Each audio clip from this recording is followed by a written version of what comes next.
Chairman, Encik Dato' Akbar Sata, Excellencies, ladies and gentlemen. Firstly, I would like to say thank you to Transparency International Malaysia for this invitation to deliver what is called a keynote address at this very important conference.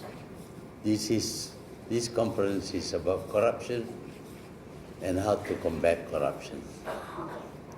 We in Malaysia have just emerged from a period where corruption was rife. Corruption, in fact, became a sort of slogan for the government in power. Indeed, there were allegations that the Prime Minister himself might be involved in corruption. Now, when in a country the top man is corrupt, the rest will follow suit, because the top man is responsible for trying to combat corruption. But when the top man becomes corrupt, there will be no attempt to combat corruption. Indeed, the slogan at that time was, "Cash is king." Now, when you say cash is king, what you mean is that corruption is the way. Corruption will make you the king, will give you power. That in itself shows the kind of government we had previously. But the people reacted.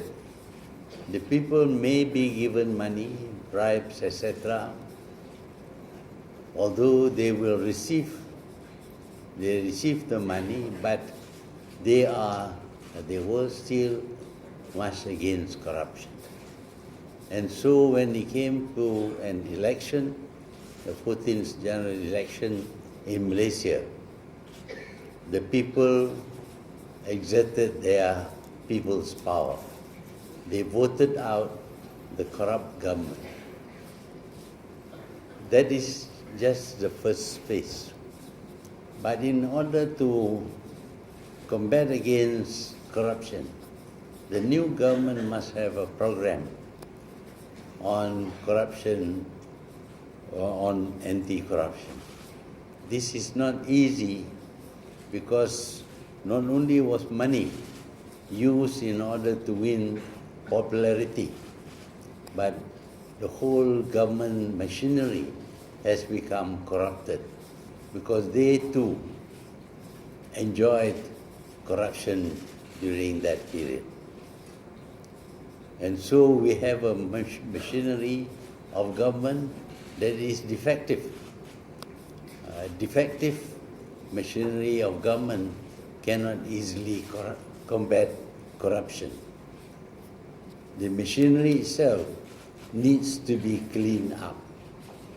And so the new government, which was elected with a good majority in the 14th general election, having taken over power in this country, had a tough time trying to combat corruption. To combat corruption, you need the support of everyone, in particular the government machinery. But as I said just now, the government machinery has become corrupted, and it will not be likely, it will not do things to combat corruption. The cleaning up involves removal of very senior officers. But when the senior officers are removed, we have a need to replace with other officers who may not be so senior, who may not be as experienced. And so, after the clean up, we have a rather weak machinery of government that has to combat against old practices and the extensive corruption that was happening before. But the machinery of government has been reorganized, and in particular, there is a good machinery of government that is dedicated to combating corruption. We have actually 4 different agencies now which look into various indication of corruption in the government.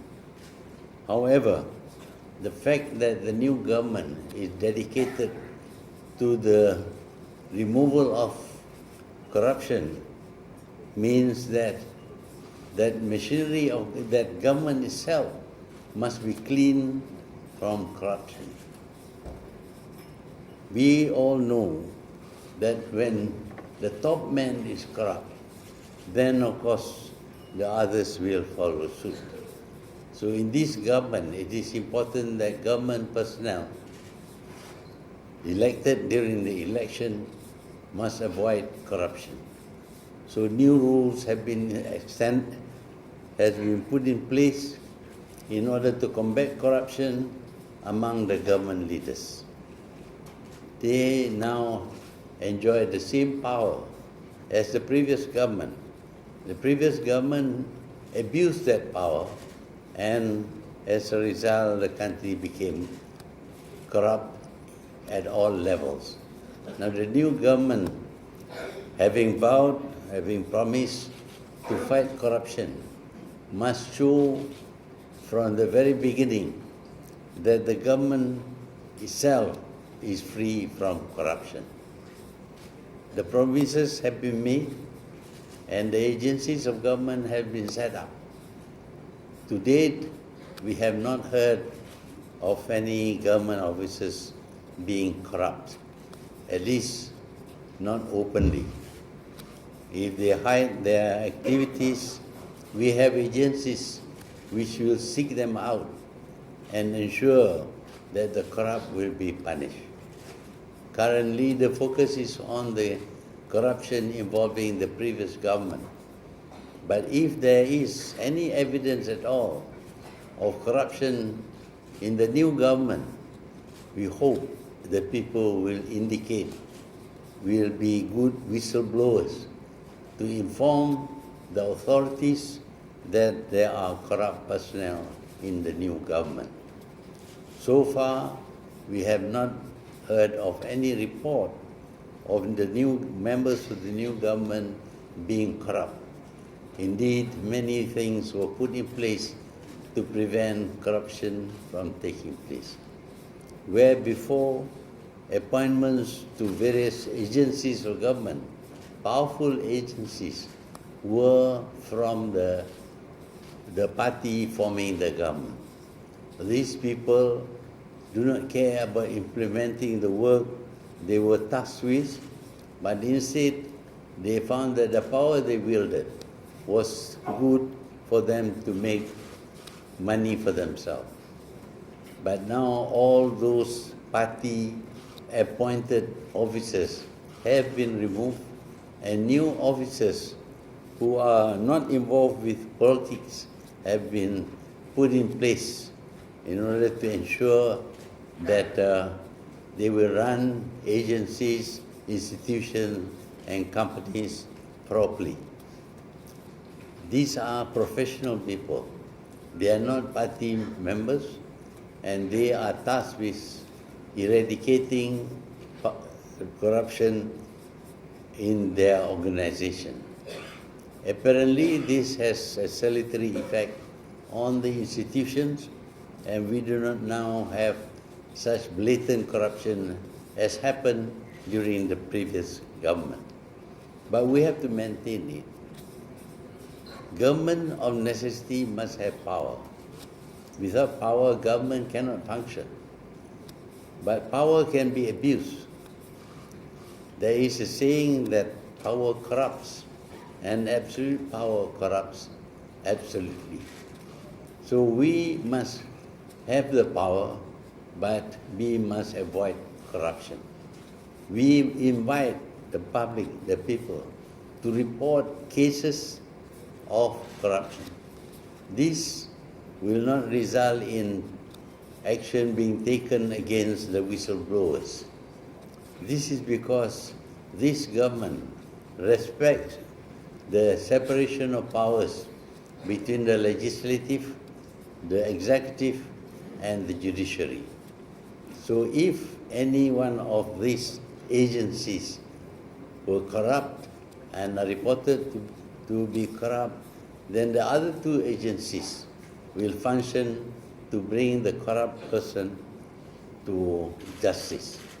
This is the promise of the new government, and so far this has been implemented, because today we do not hear as much as we did about leaders of the country being corrupt.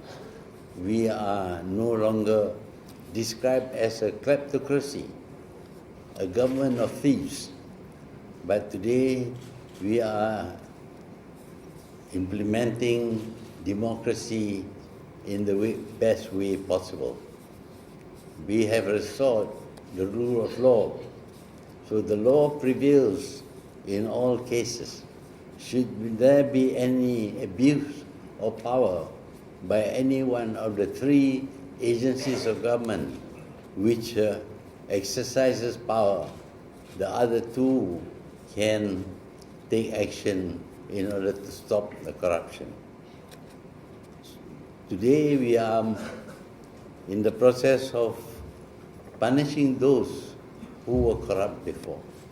It is not a case of the government seeking revenge, but the law, there is no one who is above the law in this country.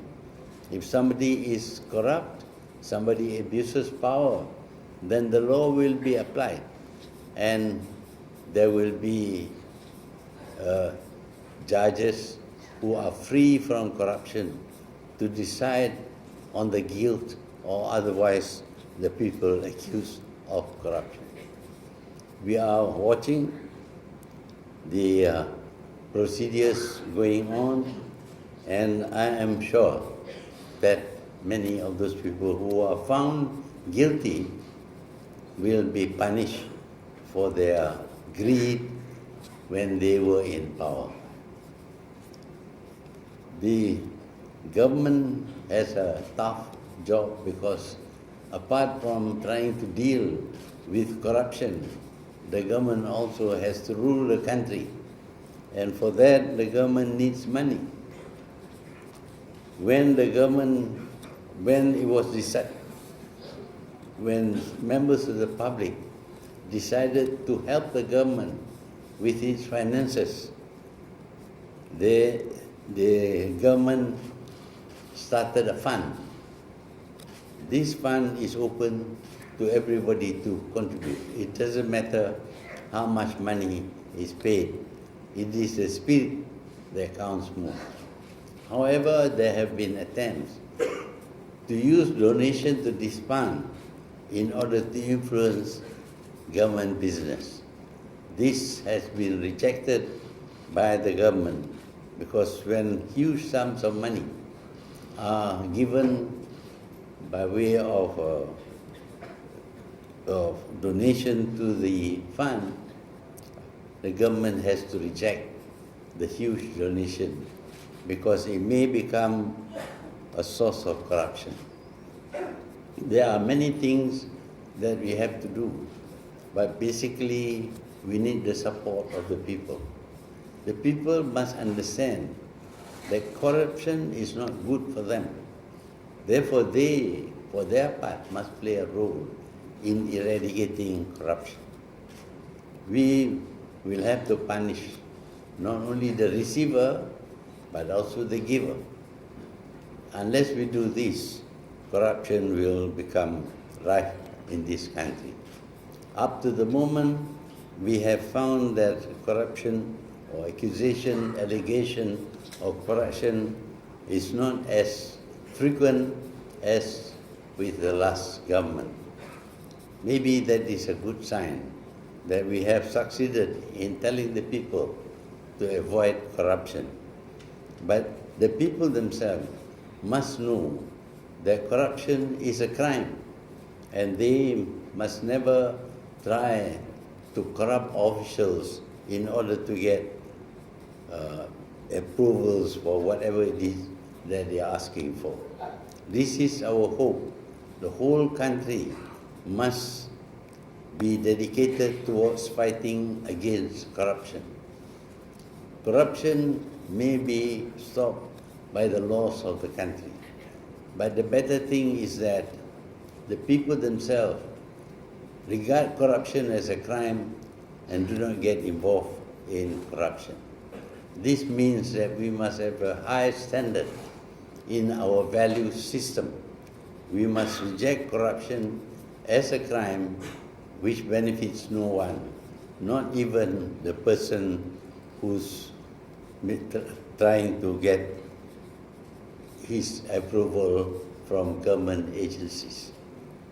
So we hope that with the public showing their interest in eradicating corruption and the government offices machinery being cleaned off, we hope that this will result in reducing corruption, if not eliminating it altogether.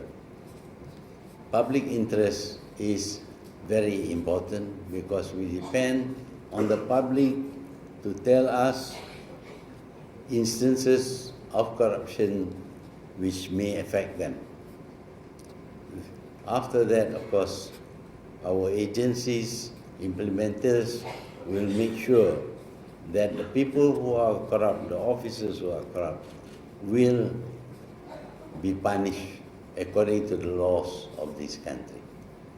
The rule of law is very important in combating corruption. It is only when we abide by the law of the country that corruption will be reduced or ended. I hope that this this meeting on good governance and integrity for sustainable business growth would make members of the business community aware that although corruption may win them something, but in the end they will lose, because this country will not grow, will not develop, will not prosper if corruption is rife in this country. So it is with this hope that I launch this Transparency International Anti-Corruption Summit 2018. Thank you.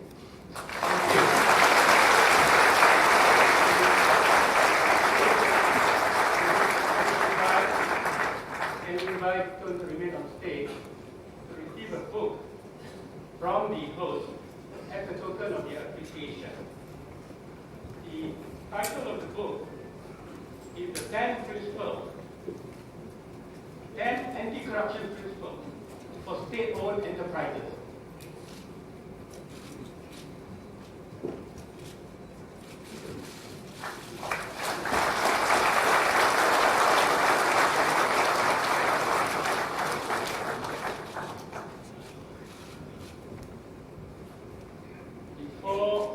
Before we end this session, I wish to inform members of the media that Tun have agreed to hold a very, very short press conference at the holding room in front. So after this, members of the media who may wish to attend the press conference may do so. The holding room is right in front of our wall. Thank you. Announcing the departure of